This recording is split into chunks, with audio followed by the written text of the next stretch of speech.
Hello friends, welcome back to GK Prince academy.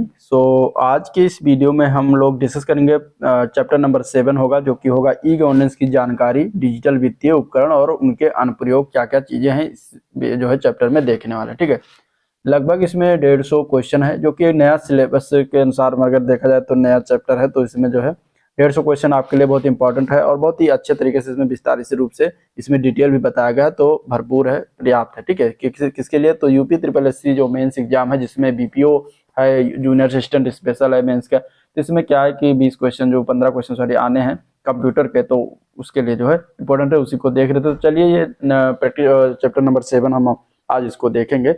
इसके पहले का चैप्टर अगर आप लोगों ने नहीं देखा है तो उसको जरूर देखिएगा, आपके एग्जाम के लिए बहुत ही हेल्पफुल होगा। ठीक है, तो चलिए शुरुआत करते हैं। शुरुआत करने से पहले अगर आप लोग चैनल पर नए हैं और अभी तक सब्सक्राइब नहीं किया है तो चैनल को सब्सक्राइब करना मत भूलिएगा, साथ ही साथ वीडियो को भी लाइक करिएगा और अपने दोस्तों में ज़्यादा शेयर करिएगा। इसमें हम पहला जो लेंगे पॉइंट टू पॉइंट देखेंगे, तो पहले ई गवर्नेंस से संबंधित क्वेश्चन को देखने वाले हैं। ठीक है, ई गवर्नेंस। अब ई गवर्नेंस से संबंधित पहला क्वेश्चन अगर हम देखें तो इसमें दिया गया है कि डिजिटल लॉकर के बारे में इनमें से क्या सही है। ठीक है, अब गवर्नेंस से संबंधित चीज़ों देखेंगे तो उसमें डिजिटल लॉकर बहुत इंपॉर्टेंट हो जाता है। डिजिटल लॉकर क्या है, इसमें उनसे चीजें क्या संबंधित सही है, तो ये बताना है। पहला दिया गया कि ये यूजर के आधार नंबर से लिंक होता है, तो डिजिटल लॉकर जो होता है वो सही है, यूजर के आधार नंबर से लिंक होता है, तो आपका आंसर इसमें ये पार्ट हो जाएगा। जो कि दिया गया बी पार्ट में केवल एक, तो केवल एक ही सही हो जाएगा। ठीक है, और बाकी इसमें दोनों में कोई मतलब ही नहीं था, तो आंसर बी पार्ट हो जाएगा। अब डिजिटल लॉकर के बारे में समझ लेते हैं, क्या चीजें हैं डिजिटल लॉकर।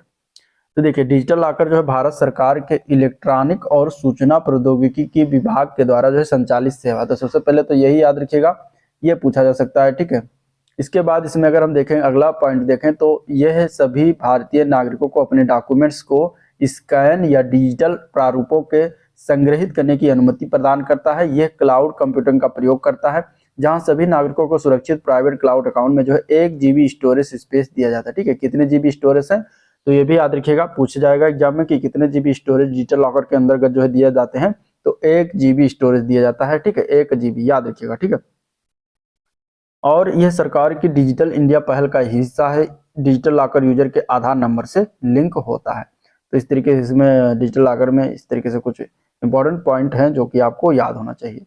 अगले क्वेश्चन की बात करेंगे, तो अगला क्वेश्चन कुछ इस तरीके से दिया गया है, पासपोर्ट सेवा के संबंध में इनमें से क्या सही नहीं है। ठीक है, इनमें से बताना है कि पासपोर्ट सेवा केंद्र के संबंध में क्या गलत चीजें हैं। इसमें से ऑप्शन कुछ इस तरीके से दिया गया है, तो क्या गलत है, कौन सा मतलब ऑप्शन गलत है इसके बारे में। तो पहला दिया गया है, देखें अगर पहला, तो पासपोर्ट सेवा केंद्र आसानी से सुलभ सुरक्षित वाणिज्यिक क्षेत्र में स्थित है, जिसमें विश्व प्रवेश की सभी सुविधा मौजूद है, तो ये तो सही है इसके बारे में। ठीक है, इसके बाद दूसरा पॉइंट अगर हम देखेंगे तो इसमें दिया गया है कि इसमें पब्लिक संबंधित सुविधाएं जैसे कि टेलीफोन, न्यूज़पेपर, इंफॉर्मेशन कियोस्क जो है नहीं है, जो कि गलत है। इसमें सारी चीजें उपलब्ध हैं, तो आपका ऑप्शन यही बी पार्ट हो जाएगा, क्योंकि बी पार्ट हमें गलत ही बताना था। नेक्स्ट है कि पासपोर्ट सेवा केंद्र जो है नेतृत्व टीम मैनेजमेंट प्रोटोटाइप का एक अच्छा उदाहरण है, जो कि सही है। पासपोर्ट सेवा केंद्र processing counter state of art technology से सुसज्जित है, तो ये भी सही है। तो पासपोर्ट सेवा केंद्र के बारे में 3 ऑप्शन सही है, बी ऑप्शन गलत है इसमें। ठीक है, तो आपका आंसर इसमें बी हो जाएगा। ठीक है, अब पासपोर्ट अगर हम बात करें तो पासपोर्ट एक कानूनी दस्तावेज होता है जिसे भारत सरकार द्वारा जारी किया जाता है, जो कि यह प्रमाणित भी करता है कि धारक पब्लिक रिपब्लिक ऑफ इंडिया का नागरिक है। पासपोर्ट सेवा केंद्र आसानी से सुलभ सुरक्षित वाणिज्यिक क्षेत्र में स्थित है, जिसमें विश्व प्रवेश की सभी सुविधाएं मौजूद हैं। पासपोर्ट सेवा केंद्र जो है processing counter state of art technology से जो है सुसज्जित है। पासपोर्ट सेवा केंद्र का नेतृत्व जो है टीम मैनेजमेंट प्रोटोटाइप का एक अच्छा उदाहरण है। तो ये चीजें पासपोर्ट सेवा केंद्र के बारे में होगी। अगला क्वेश्चन देखते हैं। अगला क्वेश्चन है, ई गवर्नेंस टेक्नोलॉजी सुविधा देती है, क्या सुविधा देती है। ऑप्शन कुछ इस तरीके से दिया गया है। तो ई गवर्नेंस टेक्नोलॉजी सुविधा की अगर हम बात करें, अकाउंटेबिलिटी देती है, तो गलत है। ट्रांसपेरेंसी, ये भी गलत है। सरकारी कार्यों में से दक्षता, तो ये भी गलत है। तो आपका आंसर इसमें डी पार्ट जो है उपयुक्त में से कोई नहीं। ई गवर्नेंस का अर्थ है किसी देश के नागरिकों को सरकारी सूचना एवं सेवाएं प्रदान करने के लिए कम्युनिकेशन एंड इंफॉर्मेशन टेक्नोलॉजी का समन्वित रूप से प्रयोग करना। ठीक है, ई गवर्नेंस टेक्नोलॉजी अकाउंटेबिलिटी के साथ ही जो है ट्रांसपेरेंसी व सरकारी कार्यों में दक्षता की सुविधा भी प्रदान करती है। ठीक है, तो अगर हम बात करेंगे तो इन सभी में से जो है सभी सुविधाओं को प्रदान करती है। तो यहाँ पे होना चाहिए उपरोक्त में से सभी, ये कोई नहीं होना चाहिए, यहाँ पे सभी होना चाहिए। ठीक है, उपरोक्त में से सभी ऑप्शन। तो ये आपका आंसर हो जाएगा, क्योंकि ई गवर्नेंस जो होता है वो टेक्नोलॉजी, अकाउंटेबिलिटी और इसके साथ ही साथ ट्रांसपेरेंसी व सरकारी कार्यों में दक्षता की सुविधा प्रदान करती है। ये चीजें दिया गया है, तो आपका आंसर यहाँ पे डी होगा। लेकिन यहाँ डी के ऑप्शन में जो होना चाहिए वो उपरोक्त में से सभी होना चाहिए था ऑप्शन, तब ये सही होता। तो आपका आंसर इसमें डी पार्ट हो जाएगा। नेक्स्ट क्वेश्चन की तरफ बढ़ते हैं। अगला क्वेश्चन है, भारतीय रेलवे द्वारा रेलवे आरक्षण कार्य जो है किसे सौंपा गया है? भारतीय रेलवे द्वारा रेलवे आरक्षण का कार्य जो है किसको सौंपा गया है? तो वो हो जाएगा इसका आंसर है पार्ट। ठीक है, आप जब टिकट बुक कराने जाते हैं तो जो रिजर्वेशन का तो कहाँ IRCTC के माध्यम से होता है, तो आंसर इसका हो जाएगा ए पार्ट। ठीक है, इसका फुल फॉर्म क्या बनता है? तो Indian railway catering and tourism corporation इसका फुल फॉर्म बनता है। ये रेलवे का ही एक उप विभाग है जो रेलवे मंत्रालय के द्वारा ही नियंत्रित किया जाता है। ऑनलाइन टिकटिंग के द्वारा लोग घर बैठे ही अपनी टिकट को बुक करा कर सकते हैं इसके माध्यम से। नेक्स्ट क्वेश्चन की बात करेंगे तो उमंग का विस्तृत रूप क्या है? उमंग ऐप है एक, उमंग का फुल फॉर्म क्या होता है? तो इसका फुल फॉर्म बनता है यूनिफाइड मोबाइल एप्लीकेशन। क्या फुल फॉर्म बनता है? यूनिफाइड मोबाइल एप्लीकेशन इसका फुल फॉर्म बनता है, जो कि ए पार्ट में दिया गया है। ठीक है, और ये अगर हम बात करेंगे तो ये application for new age governance है। Unified mobile application for new age governance इसका पूरा नाम है, जिसका उद्देश्य भारत सरकार की सभी ऑनलाइन सर्विस को मोबाइल ऐप पर लाना। नेक्स्ट क्वेश्चन है, ई टिकटिंग सिस्टम कब शुरू किया गया था? ई टिकटिंग सिस्टम शुरुआत हुई थी 12 अगस्त 2005 से। आंसर ए पार्ट हो जाएगा 12 अगस्त 2005 से। ई टिकटिंग का मतलब है कि ऐसा टिकट जो रेलवे काउंटर पर गए बिना घर से या सूचना कियोस्क आदि से जो है ऑनलाइन बुकिंग किया जा सकता है, और इसकी वैधता रेलवे बुकिंग काउंटर से जारी टिकट के समान ही होती है। नेक्स्ट क्वेश्चन है, उमंग ऐप का क्या उद्देश्य है? तो उमंग ऐप का उद्देश्य होता है, मतलब इसमें से अगर देखा जाए तो फास्ट ट्रैक मोबाइल गवर्नेंस होता है। ठीक है, आंसर इसका ए ऑप्शन करेक्ट हो जाएगा। उमंग ऐप की अगर हम बात करें तो unified mobile application for new as है, और इसका उद्देश्य भारत सरकार के सभी ऑनलाइन सर्विस को मोबाइल ऐप पर लाना, अर्थात इसका उद्देश्य फास्ट ट्रैक मोबाइल गवर्नेंस होता है। नेक्स्ट क्वेश्चन है, उमंग ऐप कितनी लैंग्वेज को सपोर्ट करता है? तो उमंग ऐप जो है अभी फिलहाल 13 लैंग्वेज को सपोर्ट करता है, 13 भाषाओं को सपोर्ट करता है। तो आंसर डी पार्ट हो जाएगा। कौन कौन से हैं भी याद रखिएगा। पहला उसमें अंग्रेजी है, हिंदी है, असमी है, गुजराती है, बंगाली है, कन्नड़ है, उड़िया है, पंजाबी है, मलयालम, मराठी, तमिल, तेलुगु और उर्दू शामिल है। ठीक है, तो ये 13 लैंग्वेज है जिसको सपोर्ट करता है उमंग ऐप। अगले क्वेश्चन की बात करेंगे तो अगला क्वेश्चन है, रेलवे मंत्रालय द्वारा ऐप के माध्यम से अनरिजर्व टिकटिंग सिस्टम यानी UTS किसमें कब लॉन्च किया गया ये बताना है। ठीक है, कब लॉन्च किया गया है ये बताना है इसका राइट आंसर। तो इसका राइट आंसर हो जाएगा, इनमें से अगर देखा जाए तो तीनों ऑप्शन गलत है। इसको लॉन्च किया गया था 27 सितंबर 2014 में। ठीक है, 27 सितंबर 2014 में। तो आंसर इसका डी हो जाएगा, इनमें से कोई नहीं। मुंबई में उपनगरीय क्षेत्र से शुरुआत किया गया था। ये 1 नवंबर 2018 से पूरे भारतीय रेलवे में अनरिजर्व टिकटों की सहज बुकिंग को सक्षम करने के लिए सभी जोनल रेलवे में सभी गैर उपनगरीय खंडों में अनारक्षित टिकटों की बुकिंग उपलब्ध कराई गई। UTS app Android app, iOS और विंडोज फोन के लिए जो है उपलब्ध है।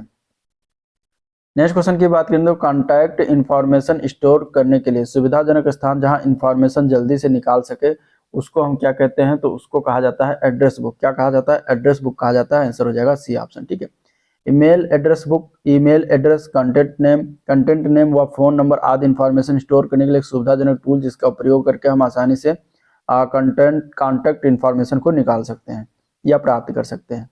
अगले प्रश्न की बात करेंगे तो अगला क्वेश्चन कुछ इस तरीके से दिया गया है कि C2C ई कॉमर्स कार्य करने के लिए निम्नलिखित में से आधारभूत संरचना कौन कौन सा आवश्यक है? तो C2C में अगर देखा जाएगा तो पहला दिया गया कि world wide web, electronic data, internet standard, corporate network, या फिर कारोबारों को जोड़ने के लिए जोड़ने वाले सुरक्षित इलेक्ट्रॉनिक कम्युनिकेशन लिंक। तो इनमें से क्या क्या चीजें आवश्यक हैं C2C ई कॉमर्स कार्य करने के लिए? तो C2C के लिए तो पहला वर्ल्ड वाइड वेब जरूरत है, साथ ही साथ अगर हम देखेंगे तो कारपोरेट नेटवर्क की जरूरत है। तो आपका आंसर पहला और तीसरा हो जाएगा, जो कि सी पार्ट में दिया गया है। ठीक है, अब इसके बारे में समझ लेते हैं। तो जब कोई कंज्यूमर अपने वस्तु या सामान को किसी अन्य उपभोक्ता को इंटरनेट पर बेचता है तो इस लेनदेन को C2C कहा जाता है, यानी कि कंज्यूमर टू कंज्यूमर कहा जाता है। इसमें उपभोक्ता अपनी कोई भी पुरानी चीज जैसे कि लैपटॉप, मोबाइल और अन्य उपभोक्ता को सीधे इंटरनेट के माध्यम से बेचता है। जैसे कि अगर हम बात करें वेबसाइट की तो वो हो गया OLX पर क्या करते हैं, पुरानी चीजों को एक कंज्यूमर दूसरे कंज्यूमर को बेचता है। तो इसको हम कहेंगे कि C2C जो है ई कॉमर्स कार्य जो होता है वो करने के लिए वर्ल्ड वाइड वेब तथा इलेक्ट्रॉनिक डेटा इंटरचेंज स्टैंडर्ड आधारभूत संरचना आवश्यक है। नेक्स्ट क्वेश्चन है, ईमेल के माध्यम से भेजी जाने वाली संवेदनशील जानकारी को सुरक्षित रखने का एक अच्छा तरीका क्या है? तो ईमेल के माध्यम से भेजी जाने वाली संवेदनशील जानकारी को अगर हम देखा जाए तो उसको सुरक्षित करने के लिए मैसेज को क्या करें, इनक्रिप्ट कर दें। इनक्रिप्ट करने का एक अच्छा तरीका है सुरक्षित रखने का, तो आंसर इसका सी ऑप्शन हो जाएगा। ठीक है, एनक्रिप्शन एक ऐसी प्रक्रिया है जिसमें डाटा को पढ़ना या समझना मुश्किल हो जाता है, अर्थात डाटा एनक्रिप्ट हो जाता है तथा उसके बाद डाटा सिक्योर हो जाता है। ईमेल द्वारा किसी संवेदनशील जानकारी को सुरक्षित करने के लिए एनक्रिप्शन टेक्नोलॉजी का प्रयोग किया जा सकता है। ठीक है, अगले क्वेश्चन की बात करें तो कौन सा प्रोटोकॉल विभिन्न होस्ट के बीच में ईमेल सुविधा प्रदान करता है? तो ईमेल सुविधा इसमें से अगर देखा जाएगा तो वो है एसएमटीपी। ठीक है, एसएमटीपी प्रदान करता है, सिंपल मेल ट्रांसफर प्रोटोकॉल इसका फुल फॉर्म बनता है, जो कि एक ईमेल से संबंधित चीजें हैं, जो कि एक स्टैंडर्ड एप्लीकेशन लेयर प्रोटोकॉल है जो टीसीपी आईपी नेटवर्क जैसे कि इंटरनेट पर विभिन्न होस्ट के बीच ईमेल ट्रांसफर करता है। नेक्स्ट क्वेश्चन की बात करेंगे तो टाइप किए गए टेक्स्ट की सहायता से नेट पर बात करने के लिए किस शब्द का उपयोग किया जाता है? तो उसको हम क्या कहते हैं, चैटिंग कहेंगे। ठीक है, चैटिंग कहेंगे, आंसर सी ऑप्शन करेक्ट हो जाएगा।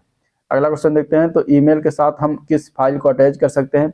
तो ईमेल के साथ अगर देखा जाए तो इसमें एक से अधिक दिया गया है, दो से अधिक नहीं, एक दिया गया है, जो कि इनमें से कोई नहीं सही है। ठीक है, क्योंकि अगर हम बात करेंगे ईमेल के साथ तो अधिकतम 25 MB की फाइलों को ही अटैच किया जा सकता है। ईमेल में अटैचमेंट काउंट की कोई सीमा नहीं होती, केवल मेल का ही कुल साइज सीमित है। ठीक है, तो अटैचमेंट काउंट की कोई सीमा, एक से अधिक, एक, दो, ये सब गलत है। नेक्स्ट क्वेश्चन है, मल्टीपर्पज इंटरनेट मेल एक्सटेंशन यानी कि MIME विकसित किया गया था और किसके द्वारा मतलब किस लिए विकसित किया गया था? तो ये टेक्स्ट ऑडियो वीडियो युक्त ईमेल मैसेज का समर्थन करने के लिए, सपोर्ट करने के लिए विकसित किया गया था, डेवलप किया गया था, तो आंसर बी ऑप्शन करेक्ट हो जाएगा। ठीक है, इसका प्रयोग इंटरनेट ईमेल प्रोटोकॉल जैसे कि SMTP की क्षमताओं का विस्तार करने के लिए किया जाता है। MIME की अगर हम बात करें, इसका उपयोग यूजर्स जो है ईमेल में विभिन्न प्रकार के डिजिटल कंटेंट जैसे कि इमेज, टेक्स्ट, ऑडियो, वीडियो, विभिन्न प्रकार के डॉक्यूमेंट्स और फाइलों को सेंड कर पाते हैं। ठीक है, अगला क्वेश्चन है, निम्नलिखित में से कौन एक ईमेल सर्वर नहीं है? इनमें से ईमेल सर्वर की अगर हम बात करेंगे तो इनमें से कौन सा एक नहीं होगा? तो रेडिफ मेल होता है, आउटलुक भी होता है, लिंक्डइन नहीं होता, तो आंसर आपका डी पार्ट हो जाएगा। ठीक है, ये दोनों ईमेल, लेकिन लिंक्डइन क्या है, एक सोशल नेटवर्किंग साइट है जिसका उपयोग करके आप प्रोफेशनल नेटवर्किंग और सर्चिंग को बढ़ा सकते हैं। ये एक बिजनेस की मार्केटिंग के रूप में प्रसिद्ध है, क्योंकि बिजनेस मालिक उन लोगों से डायरेक्ट इंटरेक्ट कर सकते हैं जो उनकी सेवाओं में रुचि रखते हैं। अगला क्वेश्चन है, कौन सा मेल के विषय में बताता है इनमें से? तो मेल के विषय में अगर हम बात करेंगे तो अगर हम बात करेंगे तो इसमें क्या हो जाएगा, सब्जेक्ट आंसर। सब्जेक्ट जो होता है मेल के विषय में बताता है। ठीक है, किसी ईमेल के सब्जेक्ट ही भेजे जाने वाले ईमेल को एक लाइन में जो है समरी को प्रस्तुत करता है। किसी व्यक्ति को ईमेल रिसीव होने पर सेंडर नेम के बाद प्रदर्शित होने वाला फर्स्ट जो टेक्स्ट होता है ईमेल सब्जेक्ट ही होता है। अगला क्वेश्चन, ईमेल किसके द्वारा भेजा जाता है? तो ईमेल जो है इंटरनेट के माध्यम से भेजा जाता है, तो आंसर इसका ए ऑप्शन करेक्ट हो जाएगा। ठीक है, नेक्स्ट क्वेश्चन देखते हैं, ईमेल क्या है? तो ईमेल जो होता है कम्युनिकेशन नेटवर्क पर लेटर, मैसेज और मेमो को लेन देन यानी भेजा जा सकता है और उसको प्राप्त किया जा सकता है। ईमेल तो उसको क्या कहते हैं, ईमेल का फुल फॉर्म क्या है, इलेक्ट्रॉनिक मेल, तो आंसर बी पार्ट हो जाएगा। ठीक है, इसके माध्यम से हम मैसेज, वीडियो, इमेज, ग्राफिक्स आदि का जो है भेज सकते हैं और रिसीव भी कर सकते हैं। ये एक सस्ता और तेज और विश्वसनीय साधन है। ये एक क्लाइंट सर्वर और एप्लीकेशन है जो दो ईमेल अकाउंट्स के बीच एक राउटेड रिस्टोर्ड मैसेज सर्विस प्रदान करती है। आधुनिक कंप्यूटर इंटरनेट से कनेक्ट होने के कारण यूजर किसी भी लोकेशन से ईमेल भेज सकते हैं। अगले क्वेश्चन की अगर हम बात करें तो अगला क्वेश्चन क्या है दिया गया है? तो अगले क्वेश्चन की अगर हम बात करते हैं तो अगला क्वेश्चन जो है दिया गया है, इसमें आंसर देखिए क्या हो जाएगा। इसके अगर हम आंसर की बात करेंगे तो आंसर क्या आ जाएगा, निम्नलिखित में, सॉरी आंसर है, क्वेश्चन पहले देखते हैं।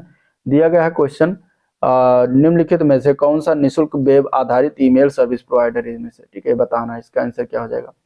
इसका आंसर क्या हो जाएगा, तो इसके अगर हम आंसर की बात करेंगे तो क्या हो जाएगा, कौन सा इसमें से निःशुल्क यानी फ्री वेब आधारित ईमेल सर्विस प्रोवाइडर इसमें से कौन सा, ये बताना। इसका राइट आंसर क्या होगा, तो राइट आंसर हो जाएगा www.yahoo.com और gmail. ये दोनों फ्री हैं, तो आपका आंसर सी पार्ट जाएगा, ए व बी दोनों। इसका आंसर क्या जाएगा, सी पार्ट जाएगा, ए व बी दोनों। ईमेल सर्विस प्रोवाइडर जो होता है ईमेल सेंड रिसीव करने की सुविधा प्रदान करता है। इसमें yahoo.com हो गया, gmail.com हो गया, सारी फ्री हैं। इसके अतिरिक्त प्रोटॉन मेल है, आउटलुक है, जोहो मेल है, हबस्पॉट है, iCloud मेल है, AOL मेल है, लाइकोस है, आदि ईमेल सर्विस प्रोवाइडर भी जो है फ्री सेवा प्रदान करते हैं। इन सभी का भी ईमेल बनाया जा सकता है। नेक्स्ट क्वेश्चन की बात करते हैं, ईमेल सर्वर से ईमेल डाउनलोड करने के लिए निम्नलिखित में से किस प्रोटोकॉल का उपयोग किया जाता है? तो इसमें से अगर देखा जाएगा तो POP3। ठीक है, इसके ईमेल के बारे में डिटेल्स हम पिछले वाले चैप्टर में बात कर चुके हैं, तो उसको देखिएगा। POP3 क्या होता है, SMTP क्या होता है, पोस्ट ऑफिस प्रोटोकॉल 3 इसका 3 मतलब तीसरा वर्जन है, लेटेस्ट वर्जन है। तो आपका आंसर ये हो जाएगा सी पार्ट। नेक्स्ट क्वेश्चन, एनईजीपी का सबसे सफल प्रोजेक्ट क्या है? एनईजीपी का सबसे सफल प्रोजेक्ट की बात करेंगे तो पासपोर्ट सेवा प्रोजेक्ट, आंसर इसका क्या हो जाएगा? बी पार्ट, पासपोर्ट सेवा प्रोजेक्ट होता है। ठीक है, नेशनल ई गवर्नेंस, एनईजीपी मतलब नेशनल ई गवर्नेंस, भारत सरकार द्वारा आरंभ की गई एक योजना जिसका उद्देश्य है भारत के नागरिकों को सभी सेवाएं, सरकारी सेवाएं इलेक्ट्रॉनिक माध्यम से उपलब्ध कराना, इसका मेन उद्देश्य है। यह योजना भारत सरकार के इलेक्ट्रॉनिक विभाग, सूचना प्रौद्योगिकी विभाग तथा प्रशासनिक सुधार एवं लोक शिकायत विभाग द्वारा बनाई गई है। पासपोर्ट सेवा प्रोजेक्ट यानी पीएसपी जी एनईजीपी का सबसे सफल प्रोजेक्ट के रूप में जाना जाता है। ठीक है, अगले क्वेश्चन की बात करेंगे तो आईआरसीटीसी ने जो है किस कंपनी के साथ मिलकर इंटरनेट टिकट की शुरुआत की है? इंटरनेट टिकट सिस्टम की शुरुआत किया है। आईआरसीटीसी ने किस कंपनी के साथ मिलकर इंटरनेट टिकट सिस्टम की शुरुआत किया है? तो ये क्रिस कंपनी है, उसके साथ मिलकर शुरुआत किया गया है, तो आपका आंसर इसमें ये पार्ट हो जाएगा। ठीक है, क्रिस कंपनी के साथ मिलकर 2002 में जो है इंटरनेट टिकट सिस्टम की शुरुआत किया था। CRIS means centre for railway information system होता है इसका फुल फॉर्म, जो कि रेलवे के मंत्रालय के अधीन एक संगठन है। अगला क्वेश्चन देखते हैं। अगला प्रश्न है, सार्वजनिक अस्पतालों के लिए ऑनलाइन पंजीकरण प्रणाली ORS शुरुआत किया गया और कब शुरुआत किया गया ये बताना। इसका राइट आंसर क्या होगा? इसके राइट आंसर की बात करेंगे तो आंसर ए पार्ट हो जाएगा। जुलाई 2015 में शुरुआत किया गया था, आंसर क्या हो जाएगा? ए पार्ट करेक्ट हो जाएगा। ठीक है, जुलाई 2015, 4 जुलाई 2015 को शुरुआत किया गया था। ORS जो है नंबर, आधार नंबर के KYC डाटा उपयोग करके विभिन्न अस्पतालों के विभिन्न विभागों के साथ जो है ऑनलाइन अपॉइंटमेंट की सुविधा प्रदान करती है, और यह मरीज, यदि मरीज का मोबाइल नंबर उदयी के साथ रजिस्टर हो तो। ठीक है, next question, TCS private staff की निम्नलिखित में से कौन सी विशेषता है? तो टीसीएस की अगर हम बात करेंगे तो युवा प्राइवेट स्टाफ है, तो युवा लोगों को इसमें अधिकतर भागीदारी मिलती है, सक्रिय रहता है, विनम्र होते हैं, तो आंसर हो जाएगा डी पार्ट, ये सभी होते हैं। ठीक है, टीसीएस में टाटा कंसल्टेंसी सर्विस, ये एक भारतीय बहुराष्ट्रीय company software service and consulting company है। टीसीएस को वर्तमान में सबसे बड़ी इंफॉर्मेशन तकनीकी business process outsourcing service provider कंपनियों में से एक माना जाता है। टीसीएस प्राइवेट स्टाफ युवा, सक्रिय और विनम्र होते हैं। ठीक है, अगला क्वेश्चन की बात करेंगे तो पीएसपी से संबंधित इनमें से कौन सी कंपनी एप्लीकेशन सॉफ्टवेयर के विकास और सरकार को सहयोग करने के लिए उत्तरदायी है? तो इसमें से अगर देखा जाएगा तो सी पार्ट हो जाएगा, टाटा कंसल्टेंसी सर्विस है, आंसर सी पार्ट करेक्ट हो जाएगा। ठीक है, नेक्स्ट क्वेश्चन की तरफ चलते हैं। तो ई हॉस्पिटल और या डिजिटल हेल्थ जैसी पहलों का जो है उद्देश्य क्या है? ई हॉस्पिटल या डिजिटल हेल्थ जैसी पहलों का उद्देश्य क्या है ये बताना है। तो इसका आंसर क्या हो जाएगा? तो इसके आंसर की बात करेंगे तो इसका आंसर हो जाएगा जो है डी पार्ट। ठीक है, व्यापक स्तर पर सेवाओं की उपलब्धता सुनिश्चित करना, साक्ष्य आधारित योजना और निर्णय लेने में सहायता करना, प्रशिक्षण और क्षमता निर्माण में दक्षता में सुधार करना, तो सभी होता है, तो आंसर हो जाएगा डी पार्ट, उपरोक्त सभी। ठीक है, अगला प्रश्न, उमंग ऐप निम्न सेवाओं को सुलभ कराता है। कौन कौन सी सेवाओं को सुलभ कराता है? तो इनकम टैक्स फाइल करना ये होता है, इसके अंतर्गत आधार और पीएफ फंड कवरेज को हल करना ये भी होता है, गैस सिलेंडर बुक करना ये भी होता है, तो आंसर हो जाएगा डी पार्ट, उपरोक्त सभी। ठीक है, उमंग ऐप जो है उमंग ऐप का प्रारंभ देश में डिजिटल भुगतान लेन देन को अपनाने के लिए लोगों को प्रोत्साहित करने के लिए किया गया है। उमंग ऐप एक यूनिफाइड एप्लीकेशन है जिसका उपयोग ई गवर्नेंस सर्विस जैसे कि आयकर दाखिल करना, आधार और भविष्य निधि, गैस सिलेंडर बुकिंग, पासपोर्ट सेवा आदि के लिए किया जा सकता है। पासपोर्ट सेवा वेबसाइट कौन सी है? तो इसमें से अगर देखा जाए तो passportindia.gov.in है, तो आंसर आपका ये पार्ट करेक्ट हो जाएगा। ठीक है, नेक्स्ट क्वेश्चन, ORS का फुल फॉर्म क्या होता है? ORS का फुल फॉर्म की अगर हम बात करेंगे तो ऑनलाइन रजिस्ट्रेशन सिस्टम होता है। ठीक है, कंप्यूटर टर्म में ऑनलाइन रजिस्ट्रेशन सिस्टम होता है, तो आपका आंसर इससे बी पार्ट करेक्ट हो जाएगा। उमंग को किसके साथ इंटीग्रेट किया गया है? तो उमंग ऐप को अगर हम बात करेंगे तो ये आधार और डिजी लॉकर के साथ जो है इंटीग्रेट किया गया है, तो आपका आंसर ए पार्ट करेक्ट हो जाएगा। ठीक है, आधार और डिजी लॉकर के साथ इसको इंटीग्रेट किया गया है। नेक्स्ट क्वेश्चन, सामान्यतः ईमेल के साथ कौन सा बॉक्स ओवरफ्लो हो जाता है? तो इसमें से अगर देखा जाएगा तो वो होता है इनबॉक्स, आंसर इसका ए पार्ट हो जाएगा, इनबॉक्स। ठीक है, नेक्स्ट क्वेश्चन, जीमेल के लिए प्रयोग किया जाने वाला एक सॉफ्टवेयर कौन सा है? जीमेल अगर हम बात करें तो ईमेल चेक करने के लिए जो प्रयोग किया जाने वाला एक सॉफ्टवेयर है, तो आंसर बी पार्ट करेक्ट हो जाएगा। अगला प्रश्न है, फेसबुक में शामिल होने के लिए न्यूनतम आयु क्या होती है? फेसबुक में शामिल होने के लिए न्यूनतम आयु की अगर हम बात करेंगे तो 13 वर्ष है, आंसर सी ऑप्शन करेक्ट है, 13 वर्ष। ट्विटर का आरंभ कब हुआ? ट्विटर का प्रारंभ हुआ था 1 मार्च 2006 को, तो आंसर ए पार्ट हो जाएगा। 1 मार्च 2006 को जो है ट्विटर एक फ्री सोशल नेटवर्किंग वेबसाइट है जिसमें यूजर छोटे मैसेज भी भेज सकते हैं। ट्विटर 21 मार्च 2006 को जो है सैन फ्रांसिस्को कैलिफोर्निया में प्रारंभ हुआ था। अब इस प्रश्न में जो है 21 मार्च दिया गया नहीं, तो इसलिए 1 मार्च 2006 माना जाएगा। ठीक है, वैसे 21 मार्च 2006 को जो है प्रारंभ किया गया था। नेक्स्ट क्वेश्चन, अब डिजिटल वित्तीय उपकरण से क्वेश्चन देखेंगे। केवाईसी का क्या अर्थ होता है? केवाईसी का अर्थ होता है नो योर कस्टमर। क्या होता है? Know your customer. Answer A part correct हो जाएगा। केवाईसी दिशा निर्देशों का उपयोग ग्राहक पहचान प्रक्रिया के लिए करते हैं। इसमें खाता धारकों को सही पहचान, आय के स्रोत, उनसे उनके उद्योग का स्वरूप आदि जो है शामिल होता है, जिससे बैंक अपने ग्राहक की विश्वसनीयता पहचान कर उनसे अच्छी सुविधाएं दे पाते हैं। ठीक है। IFSC कोड क्या है? तो IFSC कोड की अगर हम बात करेंगे तो 11 अंकों का अल्फा न्यूमेरिक कोड होता है और इंडियन फाइनेंशियल सिस्टम कोड है ये। तो आंसर इसका क्या हो जाएगा? ए पार्ट हो जाएगा, सी पार्ट हो जाएगा, ए व बी दोनों सही है। ठीक है। जो कि प्रत्येक ब्रांच का, बैंक ब्रांच का अपना एक यूनिक कोड होता है और 11 कैरेक्टर का अल्फा न्यूमेरिक कोड होता है, जिसे रिजर्व बैंक ऑफ इंडिया के द्वारा प्रत्येक ब्रांच को दिया जाता है। चेक की वैधता अवधि कितनी होती है? चेक की वैधता अवधि की बात करेंगे तो इशू डेट से 3 महीने तक की वैधता अवधि वैलिड होता है। तो आंसर बी ऑप्शन इसका राइट हो जाएगा। ठीक है। नेक्स्ट क्वेश्चन है DFT का फुल फॉर्म क्या है? DFT का फुल फॉर्म बताना। DFT का फुल फॉर्म होता है डिजिटल फाइनेंशियल टूल्स। ठीक है। कंप्यूटर टर्म में डिजिटल फाइनेंशियल टूल्स इसको कहते हैं। आंसर सी ऑप्शन हो जाएगा। ठीक है। डिजिटल फाइनेंशियल टूल्स जो है ये आधारभूत वित्तीय सेवाओं को गरीबों तक नवीनतम तकनीकों के द्वारा बहुत ही कम लागत में पहुंचाती है। DFS के चैनल 24/7 सेवाएं प्रदान करते हैं, यानी कि साल भर 24 घंटा 7 दिन लगातार सेवाएं प्रदान करते हैं। डिजिटल चैनल ग्राहकों तथा सेवादाताओं के लिए लागतों में भारी कमी करता है। नेक्स्ट क्वेश्चन है किस मोबाइल वॉलेट से नगद भुगतान संभव है? इसमें से तो नगद भुगतान की अगर हम बात करेंगे तो वो होगा ओपन वॉलेट। ओपन वॉलेट से संभव है। आंसर ए पार्ट करेक्ट है, ओपन वॉलेट। ठीक है। मोबाइल वॉलेट जो होता है एक वर्चुअल वॉलेट होता है जो मोबाइल डिवाइस पर पेमेंट कार्ड की जानकारी को स्टोर करता है। ये ई-कॉमर्स मॉडल का एक रूप है जिससे व्यक्ति या व्यवसाय की सुविधा व आसान पहुंच के कारण मोबाइल डिवाइस का उपयोग करके पेमेंट करने के लिए डिजाइन किया गया है। मोबाइल वॉलेट 3 प्रकार के होते हैं: open wallet, semi close wallet और क्लोज वॉलेट। ओपन वॉलेट केवल बैंक द्वारा ही जारी किया जा सकता है तथा यह आपको सामान और सेवाएं खरीदने, ATM में नगद निकालने व धनराशि ट्रांसफर करने की अनुमति प्रदान करते हैं। नेक्स्ट क्वेश्चन है UTR का फुल फॉर्म क्या है? तो UTR का फुल फॉर्म होता है यूनिक ट्रांजैक्शन रेफरेंस। क्या होता है? यूनिक ट्रांजैक्शन रेफरेंस होता है। आंसर ए पार्ट करेक्ट हो जाएगा। यूनिक ट्रांजैक्शन रेफरेंस होता है यह एक 22 कैरेक्टर का कोड होता है जो किसी भी ट्रांजैक्शन की विशिष्ट पहचान के लिए RTGS सिस्टम में उत्पन्न होता है। नेफ्ट में यह कोड 16 कैरेक्टर का होता है। ठीक है। अगले प्रश्न की बात करते हैं तो निम्नलिखित में से कौन सा कार्य इंटरनेट बैंकिंग के माध्यम से नहीं किया जा सकता है? तो यह होता है खाते से नगद निकालना। आंसर इसका क्या जाएगा? बी पार्ट, खाते से नगद निकालना। इंटरनेट बैंकिंग का प्रयोग करके अगर हम बात करें निम्नलिखित कार्यों को कर सकते हैं। कौन कौन सा कार्य होता है? तो उसमें है कस्टमर अकाउंट डिटेल देख सकते हैं। कस्टमर संबंधित बैंक के द्वारा किसी निश्चित अवधि के लिए ट्रांजेक्शन हिस्ट्री को चेक कर सकते हैं। बैंक स्टेटमेंट, विभिन्न प्रकार के फॉर्म एप्लीकेशन डाउनलोड किए जा सकते हैं। ग्राहक किसी भी तरह के बिल, रिचार्ज, DTS कनेक्शन का भी भुगतान कर सकता है। ठीक है। नेक्स्ट क्वेश्चन देखते हैं इंटरनेट बैंकिंग में मुख्य सुरक्षा किससे होती है? इंटरनेट बैंकिंग में मुख्य सुरक्षा की अगर हम बात करेंगे तो राइट आंसर क्या हो जाएगा? तो ए पार्ट हो जाएगा, पासवर्ड एड्रेस से होती है। आंसर ए पार्ट करेक्ट हो जाएगा। ठीक है।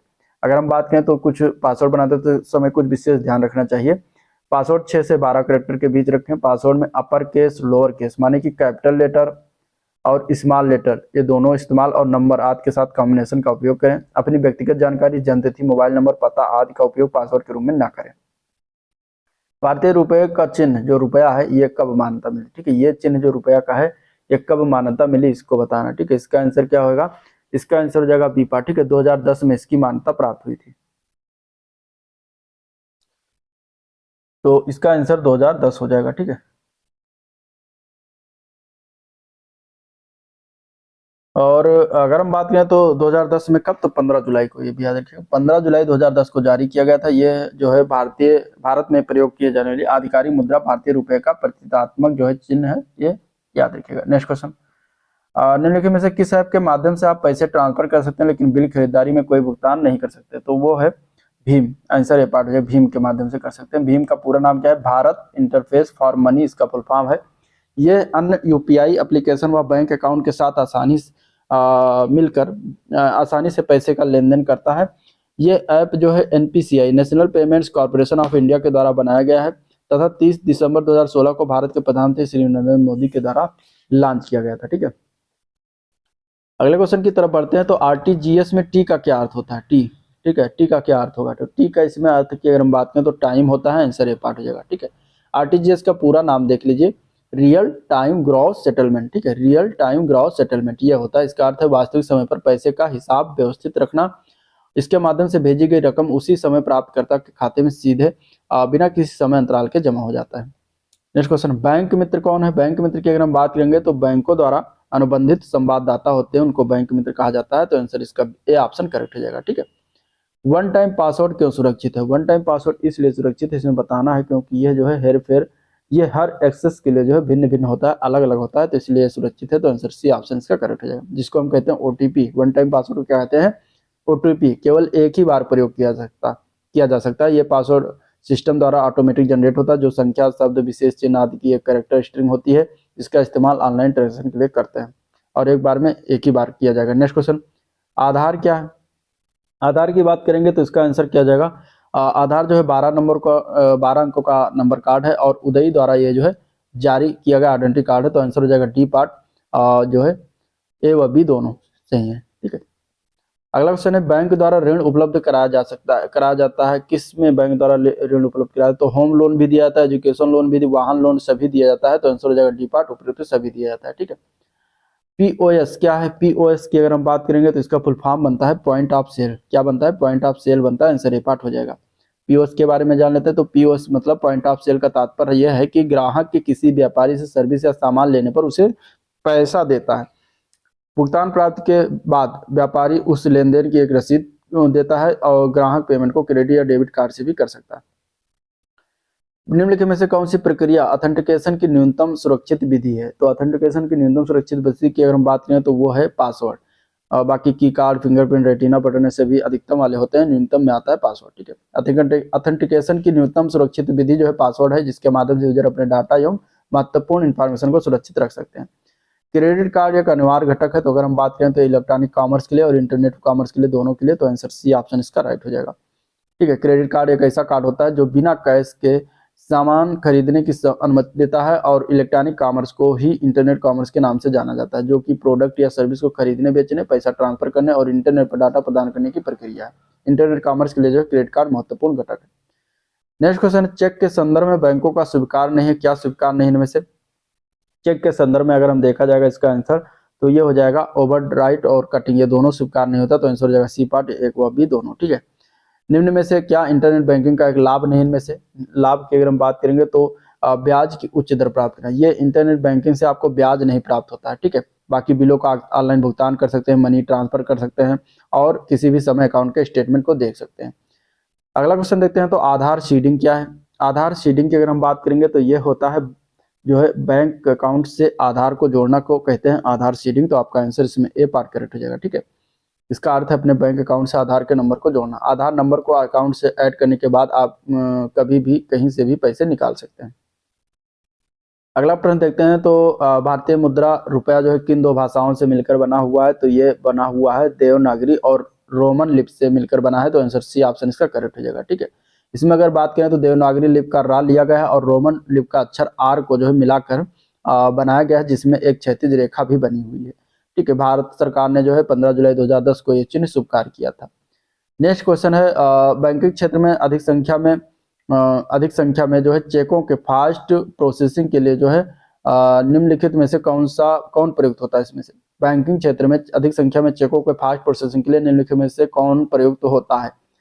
तो फास्ट चेकिंग के लिए अगर देखा जाएगा तो MICR का प्रयोग करते हैं। आंसर हो जाएगा सी ऑप्शन MICR। MICR का फुल नाम क्या है? Magnetic ink character recognition. Magnetic ink character recognition इसका फुल फॉर्म है। MICR को 9 अंकों का होता है, जिसमें पहला 3 अंक शहर का नाम, अगला 3 अंक बैंक का नाम और अंतिम 3 अंक बैंक की ब्रांच के बारे में बताते हैं। MICR डिवाइस का प्रयोग करके कोड की जांच की जाती है तथा चेक प्रोसेस होता है। डिजिटल पेमेंट में विस्तृत लेनदेन के लिए पसंदीदा ट्रांसफर मोड कौन सा है? तो इसमें से पसंदीदा की अगर हम बात करेंगे तो इसमें RTGS जो है पसंदीदा होता है। तो आपका आंसर इसमें जो हो जाएगा वो डी पार्ट करेक्ट हो जाएगा। ठीक है, तो RTGS जो है ये पसंदीदा ट्रांसफर मोड है। आंसर इसका क्या हो जाएगा? अब RTGS क्यों है? क्योंकि RTGS में क्या होता है कि तुरंत आप जैसे ही पेमेंट करेंगे वो तुरंत के तुरंत उसी समय पर दूसरे में पेमेंट हो जाता है, इसीलिए जो है पसंदीदा है। ठीक है, नेक्स्ट क्वेश्चन, इनमें से कौन सी मोबाइल बैंकिंग सेवा, इसमें से कौन सी मोबाइल बैंकिंग सेवा ये बताना। ठीक है, इसमें से बैंकिंग सेवा कौन सी है? मोबाइल बैंकिंग सेवा कौन सी है? तो इसमें से अगर देखा जाए बैलेंस इंक्वायरी, तो ये भी मोबाइल बैंकिंग सेवा के अनुसार कर सकते हैं। अकाउंट ट्रांजेक्शन भी हो सकता है, पेमेंट भी हो सकता है। तो आंसर जगह डी पार्ट उपयुक्त, तो सभी जो है मोबाइल बैंकिंग सेवा से संबंधित है। बैंक गोल्ड लोन देता है, बैंक गोल्ड लोन देता है किस किस चीज के लिए देता है? तो बैंक गोल्ड लोन जब देगा, जब गोल्ड ज्वेलरी आप गिरवी रखेंगे तब गोल्ड लोन देता है। तो आपका आंसर इसमें सी ऑप्शन करेक्ट हो जाएगा। ठीक है, अगला प्रश्न देखते हैं। तो पिन का अर्थ क्या है? PIN, पिन का क्या अर्थ होता है? पिन का अर्थ होता है पर्सनल आइडेंटिफिकेशन नंबर, इसका फुल फॉर्म बनता है। आंसर सी ऑप्शन करेक्ट हो जाएगा। जो कि एक न्यूमेरिक या अल्फा न्यूमेरिक कोड होता है, जो कि एक सिस्टम को एक्सेस करने वाले यूजर को ऑथेंटिकेशन जो है प्रक्रिया उपयोग किया जाता है। रुपे डेबिट कार्ड क्या है? तो रुपे डेबिट कार्ड की अगर हम बात करेंगे तो ये डोमेस्टिक डेबिट कार्ड है, जो कि मतलब भारत सरकार के द्वारा बनाया गया और सभी ATM और POS मशीनों के लिए कार्य तो भारत के NPC के द्वारा जारी किया गया है। तो आंसर इसका डी ऑप्शन हो जाएगा, उपरोक्त सभी। ठीक है, नेक्स्ट क्वेश्चन की अगर हम बात करेंगे तो नेट बैंकिंग की सुविधा कौन कौन से बैंक प्रदान करते हैं? तो नेट बैंकिंग की सुविधा की अगर हम बात करें तो इन सभी प्रदान करती है, state bank of India, HDFC bank और बैंक ऑफ बड़ौदा। तो आंसर डी ऑप्शन करेक्ट हो जाएगा। अब नेट सुविधा प्रदान करने वाली बैंक की बात करें तो SBI हो गया, ICICI हो गया, पंजाब नेशनल बैंक है, एक्सिस बैंक है, यूनियन बैंक है, HDFC बैंक है, सेंट्रल बैंक ऑफ इंडिया और बैंक ऑफ बड़ौदा है। अगला क्वेश्चन है बैंक करस्पॉन्डेंट कौन होते हैं?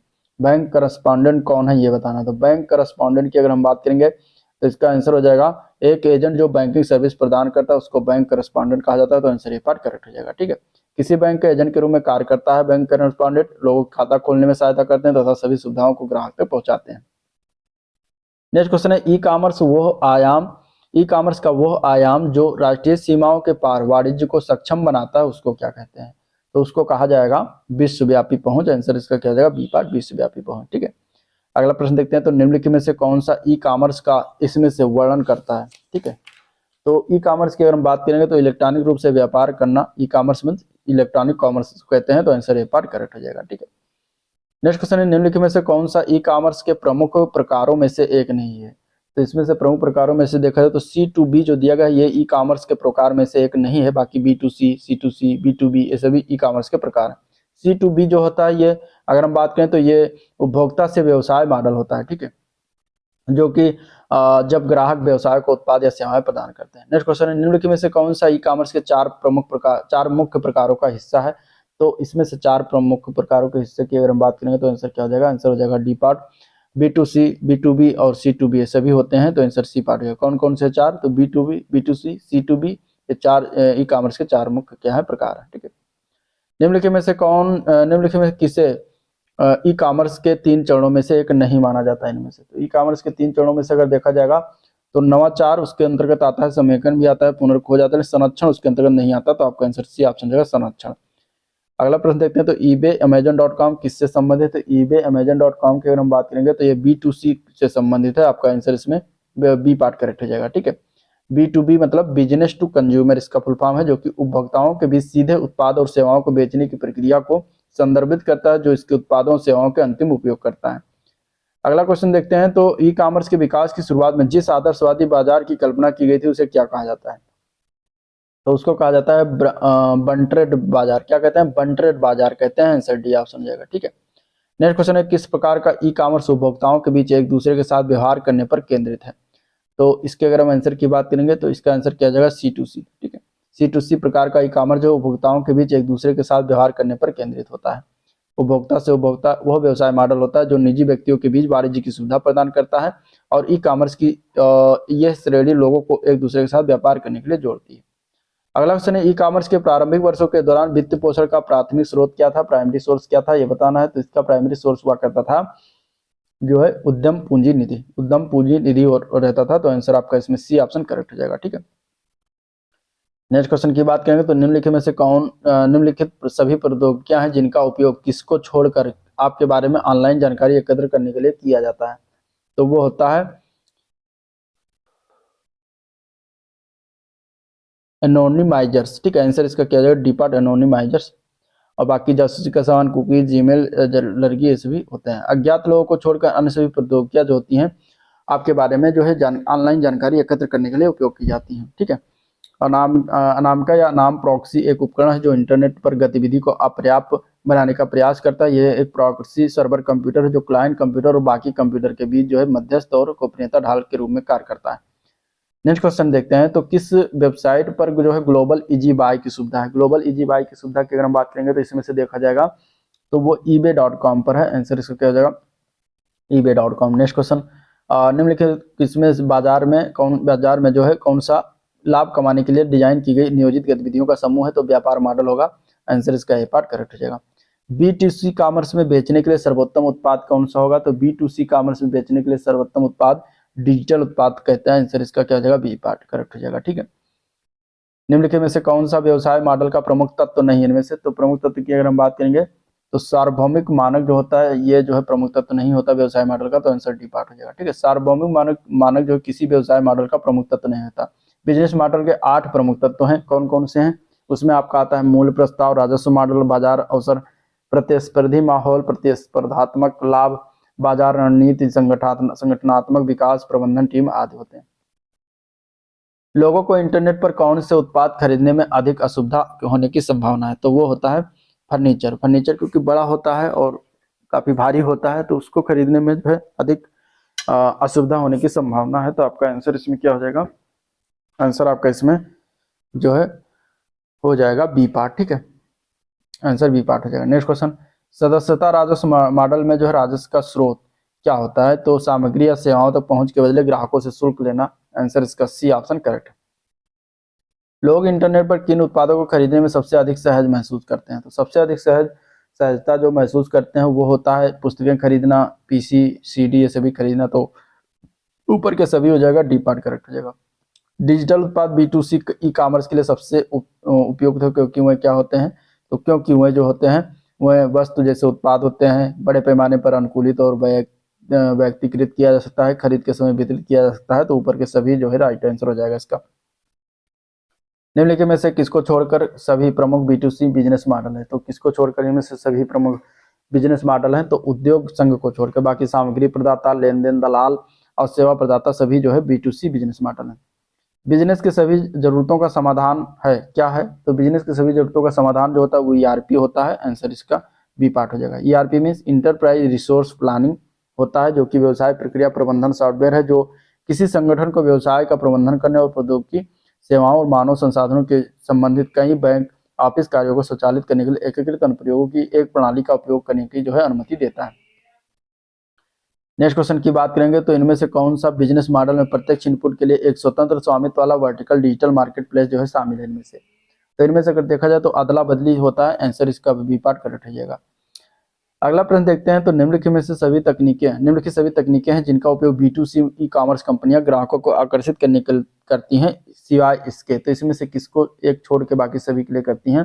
पहला दिया खोज इंजन के साथ पंजीकरण करना, तेजी से फैलने वाले विपणन, ऑनलाइन विज्ञापन, ये सभी करते हैं, लेकिन आभासी विपणन जो है इसके तहत नहीं होता, तो आपका आंसर हो जाएगा डी पार्ट आभासी विपणन।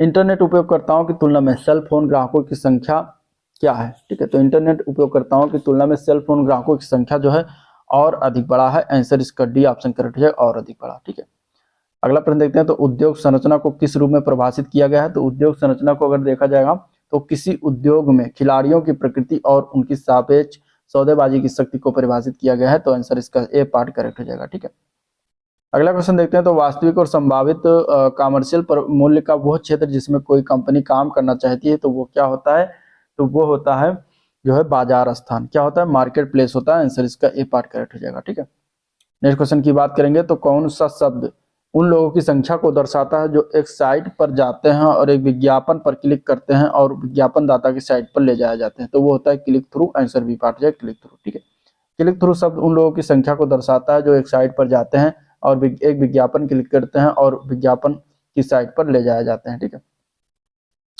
अगला प्रश्न की बात करेंगे, तो एक आदर्श बाजार वो है जिसमें क्या होता है, तो एक आदर्श बाजार की अगर हम बात करेंगे तो इसका आंसर क्या हो जाएगा, सी पार्ट। कोई प्रतिस्पर्धात्मक लाभ या विषमताएं नहीं है क्योंकि सभी फर्मों को उत्पादन के सभी कारकों तक जो है समान पहुंच प्राप्त है, तो आंसर इसका क्या हो जाएगा, सी पार्ट करेक्ट हो जाएगा। ठीक है, आंसर क्या हो जाएगा, सी पार्ट करेक्ट हो जाएगा।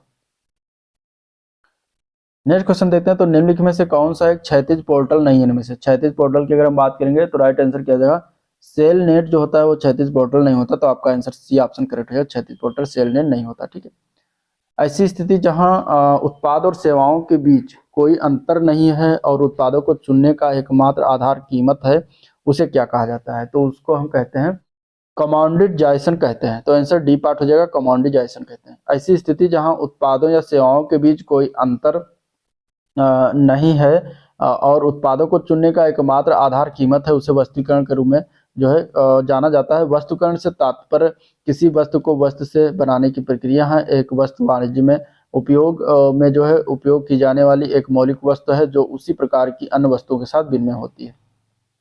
अगला क्वेश्चन की बात करें तो वो कौन सी सामग्रियां हैं जहां आधुनिक निगम को चलाने के लिए आवश्यक है लेकिन कंपनी की प्राथमिक व्यवसायिक गतिविधियों से संबंधित नहीं है, तो उसको अप्रत्यक्ष सामग्रियां कहते हैं। आंसर बी ऑप्शन करेक्ट हो जाएगा। दुनिया भर के सभी बाजारों में प्रतिस्पर्धा करने के लिए डिजाइन की गई रणनीति को कौन सी रणनीति कहा जाता है, तो उसको हम कहते हैं दायरा रणनीति। आंसर ए पार्ट हो जाएगा दायरा रणनीति का आंसर क्या हो जाएगा ए पार्ट दायरा रणनीति। नेक्स्ट क्वेश्चन देखते हैं, तो वह प्रक्रिया क्या है जिसमें एक खरीदार एक निश्चित मात्रा में वस्तुओं को खरीदने में अपनी रुचि दिखाता है और विक्रेता क्रमिक रूप से कम बोलियां प्रस्तुत करके व्यवसाय के लिए प्रतिस्पर्धा करते हैं जब तक कि वो केवल एक विक्रेता न रह जाए, तो वो होता है उल्टी नीलामी। आंसर इसका सी ऑप्शन हो जाएगा। ठीक है, रिवर्स नीलामी जिसको कहते हैं। रिवर्स नीलामी वो प्रक्रिया होती है जिसमें एक खरीदार एक निश्चित मात्रा में वस्तुओं को खरीदने में अपनी रुचि दिखाता है और विक्रेता क्रमिक रूप से कम बोलियां प्रस्तुत करके व्यवसाय के लिए प्रतिस्पर्धा करते हैं जब तक कि केवल एक विक्रेता नहीं बच जाता। ठीक है, अगला क्वेश्चन देखते हैं, तो निम्नलिखित में से कौन सा इंटरनेट के विकास के चरणों में से एक नहीं है, तो नवाचार होता है, संस्थागतकरण और व्यवसायीकरण भी होता है, भूमंडलीकरण उसके अंतर्गत नहीं आता, तो आंसर सी पार्ट करेक्ट हो जाएगा। ठीक है, अगला क्वेश्चन की बात करें तो क्रेडिट कार्ड के आकार के प्लास्टिक कार्ड क्या होते हैं जिनमें एक एम्बेडेड चिप होती है जिस पर डिजिटल जानकारी संग्रहित किया जा सकता है, तो वो होता है स्मार्ट कार्ड। उसको क्या कहते हैं, स्मार्ट कार्ड कहते हैं। आंसर इसका डी ऑप्शन करेक्ट हो जाएगा स्मार्ट कार्ड। ठीक है, स्मार्ट कार्ड जो होता है क्रेडिट कार्ड के आकार के प्लास्टिक कार्ड होता है जिसमें एक एम्बेडेड चिप होता है जिस पर डिजिटल संग्रहित जानकारी संग्रहित होती है। स्मार्ट कार्ड, चिप कार्ड या एकीकृत सर्किट कार्ड जिसको आईसीसी कहते हैं, एक भौतिक इलेक्ट्रॉनिक प्राधिकरण उपकरण जिसका उपयोग किसी संसाधन तक पहुंच को नियंत्रित करने के लिए किया जाता है। नेक्स्ट क्वेश्चन देखते हैं, तो एक 1961 में किसने पैकेट स्विचिंग नेटवर्क पर एक पेपर प्रकाशित किया था, तो इसका आंसर क्या हो जाएगा, तो इसके आंसर की बात करेंगे तो राइट आंसर हो जाएगा ए पार्ट, लियोनार्ड क्लेनरॉक ने किया था। आंसर ए पार्ट करेक्ट हो जाएगा। ठीक है, टीसीपी आईपी का घटक जो इंटरनेट की एड्रेसिंग स्कीम प्रदान करता है और पैकेट की वास्तविक डिलीवरी के लिए जिम्मेदारी है, तो वो कौन होता है, तो वो होता है आईपी, यानी कि आंसर इसका बी ऑप्शन करेक्ट हो जाएगा। ठीक है, टीसीपी आईपी के बारे में पिछले वाले चैप्टर में बातें हो चुकी है। नेक्स्ट क्वेश्चन देखते हैं, इनमें से ई कॉमर्स का कौन सा रूप वर्तमान में सभी ई कॉमर्स राजस्व का लगभग 97% आता है। ऑप्शन कुछ इस तरीके से दिया गया है, तो इसमें से अगर देखा जाएगा तो कौन सा हो जाएगा, B2B ट्रांजेक्शन। ठीक है, B2B ट्रांजेक्शन आंसर इसका ए पार्ट हो जाएगा। ई कॉमर्स का B2B जो वर्तमान रूप में देखा जाए तो सभी ई कॉमर्स राजस्व का 97% है। B2B यानी बिजनेस टू बिजनेस वो स्थिति होती है जहां एक व्यवसाय दूसरे के साथ वाणिज्यिक लेन देन करता है। अगला क्वेश्चन है, कौन सा प्रोटोकॉल उपयोगकर्ता को सर्वर से अपने क्लाइंट कंप्यूटर पर फाइलें ट्रांसफर करने की अनुमति देता है, जो जहां पर फाइलें ट्रांसफर किया जाता है उसको हम कहते हैं FTP, file transfer protocol. Answer इसका डी ऑप्शन करेक्ट हो जाएगा। ठीक है, अगला प्रश्न देखते हैं, तो निम्नलिखित में से कौन से लाभ आमतौर पर B2B ई कॉमर्स से जुड़े होते हैं, इसका आंसर क्या हो जाएगा, तो इसमें से अगर देखा जाएगा तो छोटा समय चक्र, लागत में कमी, व्यापार व्यापक दर्शकों तक पहुंचता है, तो ये सभी जुड़ा होता है, तो ऊपर के सभी पार्ट से ही हो जाएंगे। अगले क्वेश्चन की बात करेंगे, तो कौन सा ऐसा एक प्रोग्राम है जिसे आप अपने क्लाइंट और सर्वर के बीच कनेक्शन की जांच के लिए विंडोज ऑपरेटिंग सिस्टम में डॉस प्रॉम्प्ट से चला सकते हैं, तो वो प्रोग्राम का नाम है पिंग प्रोग्राम। ठीक है, पिंग एक प्रोग्राम होता है। आंसर इसका हो जाएगा ए ऑप्शन करेक्ट, पिंग एक प्रोग्राम है जिसे आप अपने क्लाइंट और सर्वर के बीच कनेक्शन की जांच के लिए विंडोज ऑपरेटिंग सिस्टम में डॉस प्रॉम्प्ट से जो है चला सकते हैं, तो आंसर आपका इसमें क्या हो जाएगा, आंसर आपका इसमें जो है पिंग हो जाएगा। पिंग का उपयोग केवल नेटवर्क होस्ट की दूसरे के साथ जो है संचार करने की क्षमता का परीक्षण करने के लिए किया जाता है, तो इस तरीके से आप ये भी याद रखिएगा। आंसर इसका आपका जो है वो हो जाएगा। नेक्स्ट क्वेश्चन देखते हैं, यदि स्थानापन्न उत्पादों या सेवाओं का खतरा कम है तो यह क्या है, तो ये जो होता है आपूर्तिकर्ता को लाभ करता है। आपका आंसर इसमें सी ऑप्शन करेक्ट हो जाएगा। ठीक है, आपूर्तिकर्ता को लाभ करता है, आंसर सी पार्ट करेक्ट हो जाएगा आपूर्तिकर्ता। नेक्स्ट क्वेश्चन, ब्रॉडबैंड को आमतौर पर कोई भी संचार तकनीक माना जाता है जो या उससे ऊपर ऑडियो या वीडियो स्ट्रीमिंग की अनुमति देता है, तो कितने के ऊपर वीडियो ऑडियो की स्ट्रीमिंग करने की अनुमति देता है, तो ये देता है 100 kbps, 100 kbps के ऊपर अनुमति देता है, तो उसको क्या माना जाता है, संचार तकनीक ब्रॉडबैंड को माना जा सकता है, तो आंसर इसका ए ऑप्शन करेक्ट हो जाएगा। ठीक है, अगले प्रश्न की बात करेंगे तो नए प्रवेशकों का खतरा जो है तब अधिक होता है जब क्या होता है, तो नए नए प्रवेशकों का खतरा की अगर हम बात करेंगे तो प्रतिस्पर्धियों के लिए बाजार में प्रवेश करना आसान होता है। आंसर सी ऑप्शन करेक्ट हो जाएगा। ठीक है, जब प्रतिस्पर्धी के लिए बाजार में प्रवेश करना आसान हो तो नए प्रवेशकों का खतरा जो है अधिक होता है। नए प्रवेशकों का उच्च खतरा किसी उद्योग को कम आकर्षक बनाता है। नए प्रतिस्पर्धी आसानी से उद्योग में प्रवेश कर सकते हैं, मौजूदा फर्मों के साथ प्रतिस्पर्धा कर सकते हैं और बाजार हिस्सेदारी ले सकते हैं। उद्योग के अधिक प्रतिस्पर्धी होने के कारण लाभ की संभावना कम हो गई है। निम्नलिखित में से कौन सा कनेक्शन सबसे तेज डाउनलोड गति अनुमति देता है, तो इसमें से कौन सा कनेक्शन हो जाएगा, तो वो होता है T3 कनेक्शन। T3 कनेक्शन जो है सबसे तेज डाउनलोड गति जो है प्रदान करता है, तो आंसर डी पार्ट करेक्ट हो जाएगा। ठीक है, T3 इंटरनेट सेवा लाइनें 45 Mbps 56 के डायल अप से जो है 772 गुना तेज और T1 कनेक्शन से 29 गुना तेज की गति पर काम करती है। अगला क्वेश्चन है, अद्वितीय मूल्य नीलामी मुख्य रूप से लागू होती है तो किस पर लागू होती है, तो सेकंड हैंड उत्पाद पर लागू होती है। आंसर इसका बी ऑप्शन करेक्ट हो जाएगा। ठीक है, निम्नलिखित में से किसको छोड़कर जो है सभी इंटरनेट 2 के जो है साक्ष्य हैं, इनमें से तो किसको छोड़कर होता है, तो राष्ट्रीय अनुसंधान समुदाय के लिए जो है एक अग्रणी अत्यंत उच्च गति नेटवर्क क्षमता का निर्माण करना, इंटरनेट से सेंसरशिप खत्म करना है, तो इसको छोड़कर जो है सभी इंटरनेट 2 के लक्ष्य हैं। तो आंसर आपका बी ऑप्शन करेक्ट हो जाएगा। पैसा पे किसकी सुविधा है, तो पैसा पे अगर हम बात करें तो ebay.com.in की सुविधा है, तो आंसर इसका ए पार्ट करेक्ट हो जाएगा। नेक्स्ट क्वेश्चन है, निम्नलिखित में से कौन सा एक नई और विघटनकारी वेब सुविधा या सेवा है इनमें से, तो इनमें से अगर देखा जाएगा तो वो कौन सा है, तो वो है ब्लॉग। ठीक है, आंसर क्या हो जाएगा, सी पार्ट ब्लॉग हो जाएगा। आंसर सी पार्ट इसका करेक्ट हो जाएगा। ब्लॉग जो है एक नई और विघटनकारी वेब सुविधा या सेवा है। एक ब्लॉग यानी कि वेब ब्लॉग का संक्षिप्त रूप होता है जो कि ऑनलाइन पत्रिका या सूचनात्मक वेबसाइट है जो उल्टे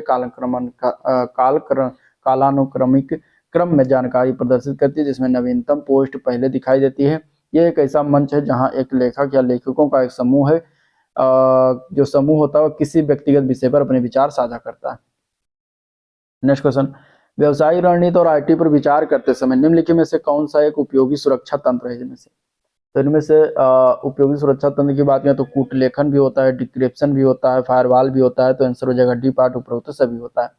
निम्नलिखित में से किसको छोड़कर निम्नलिखित सभी 2G वायरलेस फोन प्रौद्योगिकियों के जो है उदाहरण है, तो इसमें से अगर देखा जाए तो वो हो जाएगा WCDMA को छोड़कर बाकी CDMA, TDMA, GSM ये सभी जो है उदाहरण है। आंसर इसका बी पार्ट करेक्ट हो जाएगा। ठीक है, निम्नलिखित में से कौन सा सुरक्षा तंत्र से संबंधित नहीं है इनमें से, तो कूट लेखन है, डिक्रिप्शन है, ई कैश जो दिया गया है ये सुरक्षा तंत्र से संबंधित नहीं है, तो आपका आंसर सी पार्ट हो जाएगा। ठीक है, निम्नलिखित में से किसको छोड़कर सभी वायरलेस इंटरनेट एक्सेस नेटवर्क प्रौद्योगिकियां हैं इनमें से, तो वाईफाई वायरलेस होता है, ब्लूटूथ भी वायरलेस होता है, GBE भी होता है, गीगा POP जो है वायरलेस नहीं होता, तो आपका आंसर डी पार्ट हो जाएगा। ठीक है, गीगा POP को छोड़कर सभी वायरलेस इंटरनेट एक्सेस नेटवर्क प्रौद्योगिकियां। Gigabit point of presence internet 2 के लिए जो है एक व्यक्तिगत पहुंच बिंदु है जो विश्वविद्यालय अन्य पार्टियों द्वारा बनाए गए हाई स्पीड IP नेटवर्क का प्रतिनिधित्व करता है।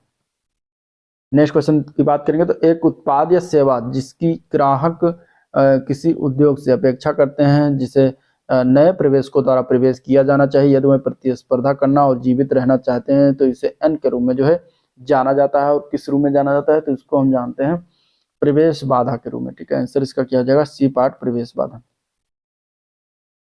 निम्नलिखित में से कौन सा कथन प्रौद्योगिकी के प्रभाव को सटीक रूप से दर्शाता है, तो प्रौद्योगिकी के प्रभाव को सटीक रूप से दर्शाता है इसमें से तो पहला है, प्रौद्योगिकी के कारण क्रेता की शक्ति में वृद्धि हुई है, जो कि सही है। प्रौद्योगिकी ने कई उद्योगों के लिए प्रवेश बाधाओं को कम कर दिया गया है, यह भी सही है। प्रौद्योगिकी ने स्थानापन्न उत्पादों और सेवाओं का खतरा बढ़ा दिया है, तो यह भी सही है। तो आपका आंसर इसका बी पार्ट हो जाए, डी पार्ट है उपरोक्त सभी। अगला प्रश्न, निम्नलिखित में से कौन सा पहला व्यवसायिक वेब ब्राउजर था इनमें से, पहला व्यवसायिक वेब ब्राउजर की बात करें तो नेटस्केप नेविगेटर था। आंसर सी ऑप्शन करेक्ट हो जाएगा। एक व्यवसाय सभी लोगों के लिए सब कुछ नहीं हो सकता, इसके बजाय एक व्यवसाय को यह कहना होगा, क्या कहना होगा, तो इसको कहना होगा लक्षित ग्राहकों की पहचान करें, ग्राहकों द्वारा समझे गए उत्पादों और सेवाओं के मूल्य की पहचान करें, तो दोनों चीजें कहनी होंगी, तो आपका आंसर हो जाएगा सी पार्ट उपरोक्त सभी। नेक्स्ट क्वेश्चन है, निम्नलिखित में से किसको छोड़कर सभी सिस्टम विकास जीवन चक्र के चरण, तो इसमें से देखा जाए तो डीबगिंग को छोड़कर और सभी चरण है, तो आपका आंसर इसमें डी पार्ट हो जाएगा। ठीक है, अगले क्वेश्चन की बात करते हैं। अगला क्वेश्चन कुछ इस तरीके से है कि ई कॉमर्स में लेन देन को क्या कहा जाता है, ई कॉमर्स में लेन देन कैसे होते हैं ये बताना। ई कॉमर्स में लेन देन की अगर हम बात करेंगे तो ये जो है ई मीडिया का उपयोग करते हैं। आंसर इसका ए ऑप्शन करेक्ट हो जाएगा। ठीक है, ई मीडिया का उपयोग करके होता है। अगला क्वेश्चन है किसके कौन से आपके ई कॉमर्स साइट पर सूचना के प्रवाह सिस्टम में उपयोग किए जाने वाले बुनियादी ढांचे का वर्णन करता है। तो वो होता है तार्किक डिजाइन। ठीक है, लॉजिकल डिजाइन होता है। आंसर इसका बी पार्ट हो जाएगा। लॉजिकल डिजाइन आपके ई कॉमर्स साइट पर सूचना के प्रवाह सिस्टम में उपयोग किए जाने वाले बुनियादी ढांचे का वर्णन करता है। ई कॉमर्स का उपयोग करके किस प्रयोग के उत्पाद कम खरीदे जाते हैं। तो वो होता है ऑटोमोबाइल। ऑटोमोबाइल के उत्पाद कम खरीदे जाते हैं, तो आंसर ए पार्ट हो जाएगा। ठीक है, इनमें से किसको छोड़कर निम्नलिखित सभी वेबसाइट प्रदर्शन को अनुकूलित करने वाले ग्राहक हैं। तो वो होता है पृष्ठ पुनर्प्राप्ति। आंसर इसका हो जाएगा जो है ए पार्ट। ठीक है, अगले प्रश्न की बात करते हैं। तो किसी वस्तु जैसे वातावरण में प्रतिस्पर्धा करने वाले व्यवसाय को निम्नलिखित में से किस पर ध्यान केंद्रित करना चाहिए।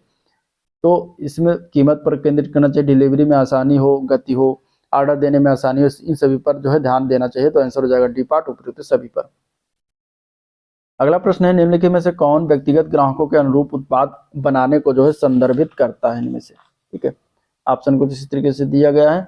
इसमें से कौन संदर्भित करे, तो अनुकूलन होता है। अनुकूलन का तात्पर्य क्या है कि व्यक्तिगत ग्राहकों के अनुरूप उत्पाद बनाना इसका मेन लक्ष्य होना चाहिए। यह खरीदार एवं उपयोगकर्ता की आवश्यकताओं के अनुसार कुछ बनाने या बदलने की प्रक्रिया होती है। अगला क्वेश्चन है कौन सी वेब सर्वर कार्यक्षमता इसे उपयोगकर्ता नाम और पासवर्ड सत्यापित करने और प्रमाण पत्र एन्क्रिप्शन जानकारी संसाधित करने की अनुमति देती है।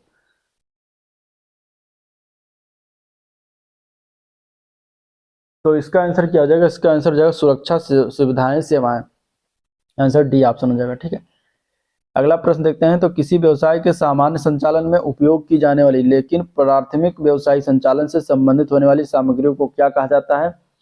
तो इनको कहा जाता है अप्रत्यक्ष सामग्री कहते हैं। आंसर सी ऑप्शन करेक्ट हो जाएगा। ठीक है, अप्रत्यक्ष सामग्री वही सामग्रियां होती हैं जिनका उपयोग उत्पादन प्रक्रिया में किया जाता है लेकिन जिन्हें किसी विशिष्ट उत्पाद या कार्य से नहीं जोड़ा जा सकता।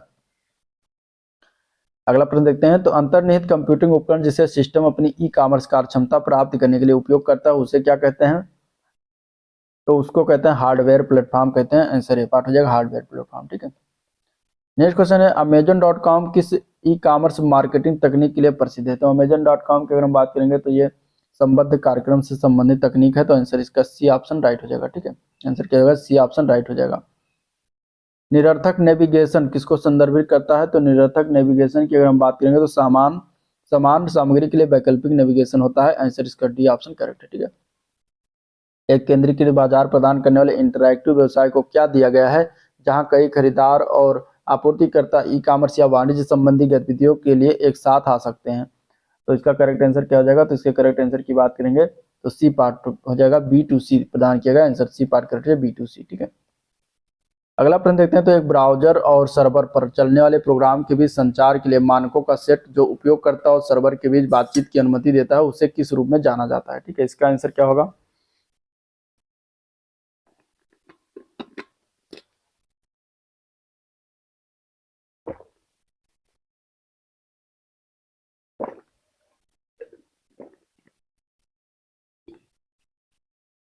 तो इसका आंसर हो जाएगा CGI। ठीक है, CGI में सामान गेटवे इंटरफेस, इसका जो है आंसर हो जाएगा सी पार्ट। नेक्स्ट क्वेश्चन है ई मार्केट प्लेस का कौन सा रूप अक्सर MRO सामग्रियों के लिए कई उद्योगों के खरीदारों और विक्रेताओं को एक साथ लाता है। तो इनमें से कौन सा रूप लाएगा। तो वो होता है क्षैतिज रूप। आंसर है पार्ट हो जाएगा क्षैतिज रूप। ठीक है, क्षैतिज रूप जो होता है अक्सर MRO सामग्रियों के साथ कई उद्योगों के खरीदार और विक्रेता को जो है एक साथ लाता है। निम्नलिखित में से कौन सा व्यापक रूप से उपयोग किए जाने वाला मिड रेंज या high and e commerce sweet नहीं है इनमें से। तो इनमें से अगर देखा जाएगा तो माइक्रोसॉफ्ट कॉमर्स सर्वर जो होता है वो आंसर इसका ए पार्ट करेक्ट हो जाएगा। ठीक है, अगला प्रश्न है ई मार्केट प्लेस का कौन सा रूप एक ही उद्योग के खरीदारों विक्रेताओं को एक साथ लाता है। तो वो होता है वर्टिकल। ठीक है, आंसर इसका बी पार्ट हो जाएगा। वेब पेज पर किस प्रकार का ऐड दिखाई देता है। तो वेब पेज पर जो ऐड दिखाई देता है वो बैनर वाला विज्ञापन होता है। आंसर सी ऑप्शन करेक्ट हो जाएगा। नेक्स्ट क्वेश्चन देखते हैं। तो निम्नलिखित में से किसको छोड़कर खोज इंजन यानी सर्च इंजन सूची में किसी वेबसाइट के स्थान को अनुकूलित करने के उपकरण है। तो कीवर्ड और पेज शीर्षक होता है बाजार के स्थानों की पहचान करना, विज्ञापन खरीदना, बेंच मार्किंग। तो बेंच मार्किंग को छोड़कर और सभी जो है वेबसाइट के स्थान को अनुकूलित करने के लिए उपकरण है। तो आपका आंसर डी ऑप्शन करेक्ट हो जाएगा। ठीक है, वेब पेज के शीर्ष पर किस प्रकार का विज्ञापन दिखाई देता है? तो वेब पेज के शीर्ष पर जो विज्ञापन होता है वो पॉपअप विज्ञापन कहते हैं। ठीक है, पॉपअप ऐड कहते हैं। तो आपका आंसर बी ऑप्शन करेक्ट हो जाएगा, पॉपअप ऐड। अगला क्वेश्चन है IC3 के अनुसार इंटरनेट अपराध का सबसे आम प्रकार कौन सा है? तो इसके अगर हम बात करेंगे तो आंसर क्या हो जाएगा, डी पार्ट, नीलामी धोखाधड़ी होता है, आंसर डी पार्ट हो जाएगा। ठीक है, ई कॉमर्स सुरक्षा प्रवेश में निम्नलिखित में से कौन सबसे आंतरिक परत का गठन करता है? तो सबसे इंटरनल लेयर का गठन जो करता है वो होता है डेटा।